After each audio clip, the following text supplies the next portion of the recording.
চান, চিংড়ি মাছের মতো কেউ কেউ পিছনে দৌড়াতে চান।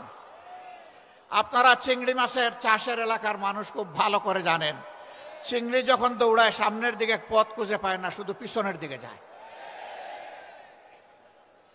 কেউ কেউ ৭২-এর সংবিধান নিয়ে কামড় দিয়ে পড়ে থাকতে চান। আমাদের বন্ধুদের মাঝে দীর্ঘদিন একসাথে আন্দোলন সংগ্রাম ফ্যাসিবাদের বিরুদ্ধে লড়াই করেছি, তাদের কাউকে কাউকে আজকে আমরা সে কথা বলতে শুনি। মনে রাখবেন, বাংলাদেশে প্রথম দুঃশাসনের পর জিয়াউর রহমান সাহেব ক্ষমতায় এসে ওই সংবিধানকে তিনি আমূল পরিবর্তন করে দিয়েছিলেন। এখন যদি কেউ ৭২-এর সংবিধানের কথা বলেন, কার্যত তিনি শহীদ প্রেসিডেন্ট জিয়াউর রহমান সাহেবের বিরুদ্ধে অবস্থান নেবেন।